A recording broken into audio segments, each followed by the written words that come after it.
Okay, I wanted to make a quick, less than 10 video as my next approach for large language models. It's all the talk of the street, right? Your organization's considering leveraging some form of generative AI. There is a lot of threat modeling that needs to be considered, A, depending on the adoption model your organization chooses.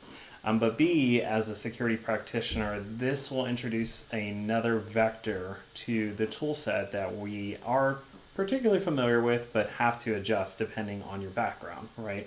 So when we're thinking about large language models, I've crafted a couple things to kind of help facilitate this discussion. But really, we're talking about defending against phishing, right? Phishing is no stranger in the ecosystem as it relates to cybersecurity. Phishing is still a large subset of attacks that you see out there in the real world, right? Whether that is spear phishing, something targeted. Some people call it whaling if I'm looking for a specific higher level executive at a company and I build a profile, right? And I've heard some very horrifying stories, right? The sophistication's getting there. So if you're not thinking about how phishing can be used from the red team side, specifically in regards to large language models, this is going to make it that much more, the intensity of it higher. As far as the volume of attacks, and it's likely going to get a lot more effective depending on what is out there. So the reason I bring this up is we have to live in this social media era information age, and spear phishing is still a common area. The Atlas by MITRE has published a specific case study, and this was as far as 2023, where they exploited BingChat. And essentially, they allowed BingChat permission to view and access currently open websites throughout a chat session, right? And the researchers looked for the ability for an attacker to plan an injection to a website the user is visiting, which silently turns BingChat into a social engineer, right? Now, this breaks down the procedures, TTP, as far as that's concerned, right? And some of the areas that it breaks down to here as far as the source of this, right? You can go even further, and this will show you in real time what it looks like.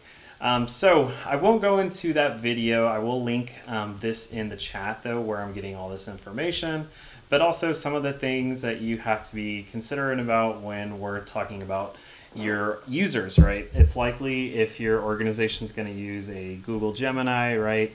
Or some type of large language model in some shape or form, we have to ensure that we have some guardrails in place, right? Now, when we think about spear phishing, right, this typically breaks down in a couple areas, right? Awareness training is still pivotal, number one, for our organization to be prepared, right? This will go into those simulated phishing exercises. I know that's not the hottest topic as of today, but it still comes down to employee behavior, right? Those users actually being able to access effective training that looks very real, right? Now, we also have to understand that social media policies, now this goes into the cultural areas, things outside of the technical realm, what exactly governs that? Now, I'm a huge proponent in living in a paranoia state, right, where I limit my social media activity to the need to know. I think it's a good practice because the more you put out there is the more that can be enumerated as far as open source intelligence, right? And then we have to think about what are our technical defenses. So it's no surprise that many vendors right now are looking how they can leverage, whether that's OpenAI, whether that's Google Gemini, Anthropic, things like that, right? Tools to use to assist in validating for defenses, right? Does this look real? If so, let me know if this is a true positive, false positive. So I believe the defenses are going to change where we will have some form of generative AI in the back end looking at some metadata that is traversing through our email servers, right? Now, we also got to think too, if we do suspect that, what does that fall into the incident response plan? But also, we have to go to the user as well. Are we moving to phishing resistant type of authentication, FIDO2 keys, YubiKeys, things like that, from the identity layer? Now, when we think about how an attack can occur, right?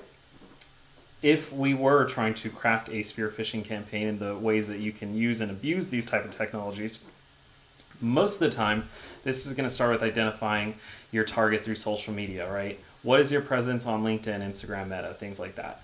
What is publicly available? Perhaps Wikipedia has a page on you, right?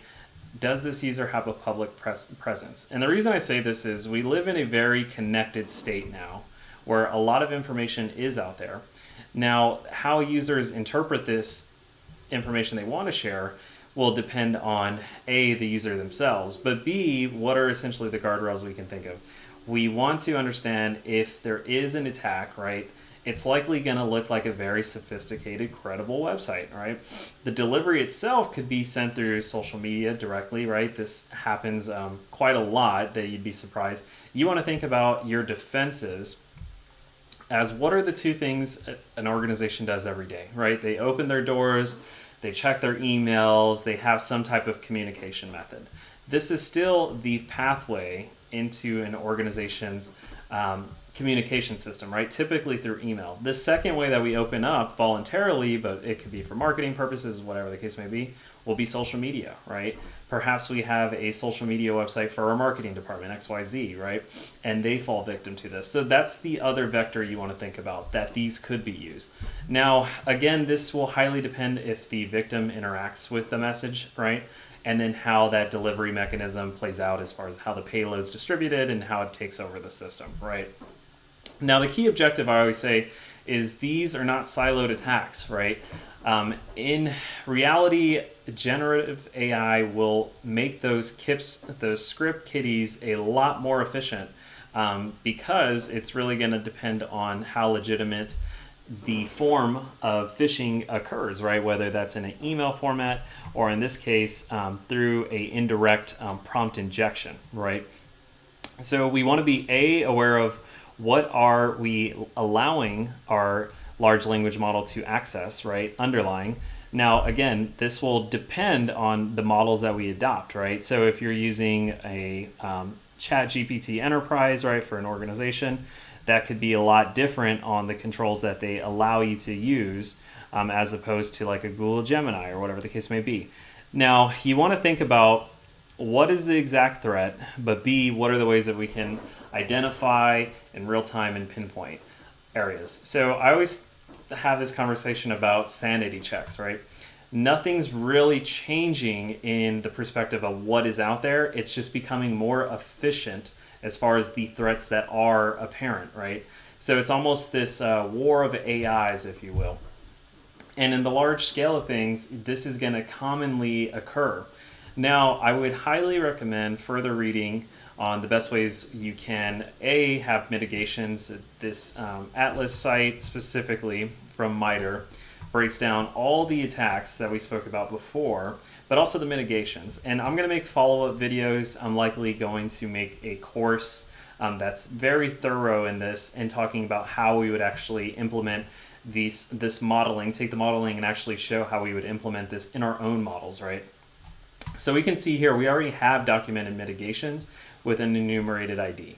Now, limit release of public information, I think this should be a mitigation for our specific model specifically, right? Because the less attack surface we put out there, right? And this is going back to right here, what is publicly known about our organization.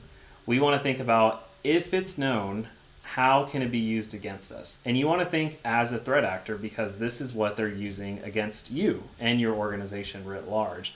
But what are the ways that also, whether you're using plugins, whether you're using third-party extensions, right? A lot of people want interaction with these tools to touch other things. What are the implications of that? What are the permissions that the user is unaware of, right? And that's where we have to really validate what's our awareness training, A, of that underlying model, but what B, does it access on the end user? Is it the entire browser, like in the case of BingChat? Is it, is it its own type of software as a service that goes a little bit further than that? So those are some of the things I wanted to talk about I will make another video diving through this further. I know I'm at 10 minutes, but hopefully you're gaining some understanding on the ways that A, this can be used for good, but B, the way that this can be used for bad, right? You can also, do a sanity check if you had an air-gapped LLM system and say, does this appear, like a phishing email, right? Or give me examples and things like that to also defend. So just as it can be used for good, it can be used for bad.